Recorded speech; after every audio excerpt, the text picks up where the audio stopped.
कुंभमेळ्याच्या पार्श्वभूमीवर नाशिकमध्ये झालेली वृक्षतोड ही चूक असल्याचं कुंभमेळा मंत्र्यांनी मान्य केलं।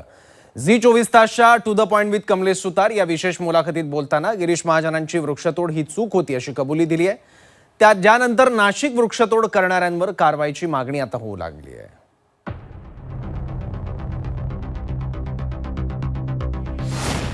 नाशिकमध्ये झालेली वृक्षतोड ही चूकच। कुंभमेळा मंत्री गिरीश महाजनांची कबुली।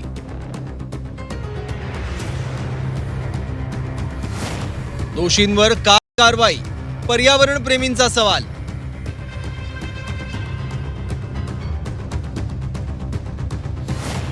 महाजनांच्या कबुलीनंतर राऊतांची टीका।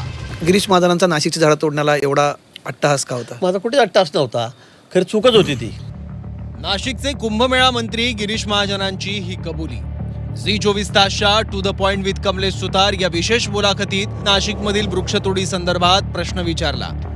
यावेळी त्यांनी नाशिकमधील वृक्षतोड ही महापालिका प्रशासन आणि अधिकाऱ्यांची चूक असल्याचं सांगत वृक्षतोडी विरोधात लोकांमधील चीड स्वाभाविक असल्याचं मान्य केलं। तेव्हा नाशिकमध्ये चर्चा झाली, म्हणजे अगदी तुमच्या पक्षाची लोक, अगदी संघाची असणारी मंडळी त्याला विरोध करत होती।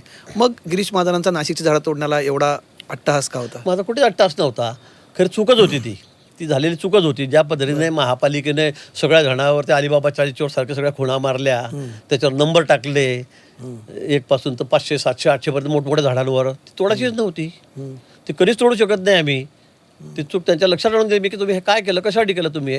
आपलं काय 12 वर्षापूर्वी जेवढी जागा होती तेवढी आपल्याला पाहिजे। 12 वर्षामध्ये जे 5-7-8 वर्षामध्ये रोपटे झालेले आहेत त्यांना आपल्याला शिफ्ट करायचे होते जी, एवढंच काम होतं आपलं तिथे। एवढी मोठी झाडं त्याच्यावर फुल्या मारत बसायच्या, ही चूकच होती ना। महापालिकेची प्रशासनाची ती चूक होती, कर्मचाऱ्यांच्या अधिकाऱ्याची चूक होती। त्यांनी सगळे झाडावर ऑइल पेंटेड बादली आणली, मारत बसली त्यावर फुल्या, त्यामुळे लोकांना चिड स्वाभाविक होतं। गिरीश महाजनांच्या या कबुलीनंतर नाशिकमध्ये वृक्षतोडी विरोधात लढणाऱ्या पर्यावरण प्रेमींनी काही सवाल उपस्थित केले आहेत। उशिरा का होईना चूक मान्य केली आहे, मात्र वृक्षतोड केल्यानंतर दोषी अधिकाऱ्यांवर काय कारवाई होणार असा सवाल नाशिककर करतायत। त्यांनी उशिरा का होईना आपली चूक या ठिकाणी मान्य केली, म्हणजे जे प्रशासन किंवा नाशिक महानगरपालिका किंवा संबंधित विभाग आहे, ज्या चुकीच्या गोष्टी नाशिक शहरात तपोवन असेल किंवा नाशिक शहरात वृक्षतोड असेल या ठिकाणी चुकीच्या प्रक्रिया राबवतोय आणि चुकीच्या प्रक्रिया राबवून वृक्षतोड केली जाते, या आज आपण अधोरेखित केलं आहे।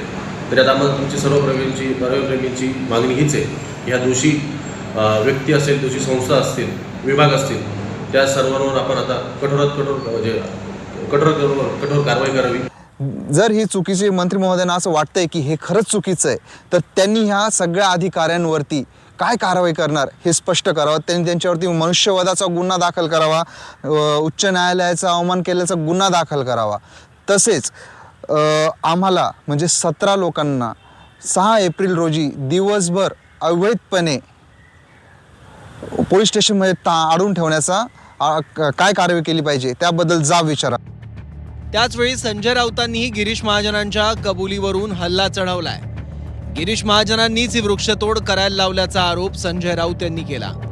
तसंच कुंभमेळा अडून भ्रष्टाचार सुरू असल्याचा आरोपही राऊतांनी केला।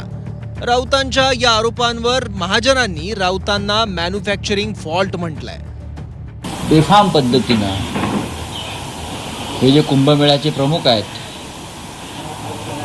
म्हणजे देवेंद्र फडणवीस यांचे चंपतराय गिरीश महाजन यांनी ती जंगलतोड करायला लावली, वृक्षतोड केली, आणि आता कशा करता मग माफी मागताय? माफी आता मागून काय करताय? कुंभमेळ्याच्या निमित्तानं आपण जे करायला जात आहात नाशिकमध्ये, हा या महाराष्ट्रातला शतकातला सगळ्यात मोठा भ्रष्टाचार असेल। माझ्याकडे सगळी माहिती आलेली आहे। एकतर सर्व ठेकेदार गुजरातचे आलेले आहेत आणि सब ठेकेदार मग आपले भाजपचे ह्याचे त्याचे कार्यकर्त्यांना ही कामं, पण मुख्य कामं जी आहेत ठेकेदारीची, ते सगळे गुजरातचे ठेकेदार आहेत। संजय राऊतांना काही फार उत्तर द्यायची मला वाटतं गरज भासत नाही। त्यांच्या जिभेला विचारायची हाड नाही आहे, तर काहीतरी चूक झालेली आहे, प्रोडक्शन फॉल्ट आहे, तो मॅन्युफॅक्चरिंग फॉल्ट आहे, त्याच्यामुळे आता मी काय बोलणार त्यांना? आता कोणते गुजरातचे तुम्हाला कॉन्ट्रॅक्ट दिसले तुम्ही मला सांगा, तुम्ही मलाच सांगा आता शोधून इथे कोणते गुजरातचे कॉन्ट्रॅक्टर आलेले आहेत. नाशिकमधील वृक्षतोडी विरोधात राज्यभर आंदोलनं झाली होती. त्यानंतर ही वृक्षतोड बंद करण्यात आली, पण तोवर शेकडोच्या संख्येनं झाडं तोडली गेली. आता उशिरा का होईना कुंभमेळा मंत्री असलेल्या गिरीश महाजनांनीच ही चूक मान्य केली आहे. पण त्यानंतर आता पर्यावरणाची रक्षा करणाऱ्या झाडांवर घाव घालण्याची गंभीर चूक करणाऱ्यांना शिक्षा देण्याची मागणी केली जाते आहे. त्यामुळे नाशिकमधील वृक्षतोडीचा मुद्दा पुन्हा तापण्याची शक्यता आहे. ब्युरो रिपोर्ट, झी 24 तास.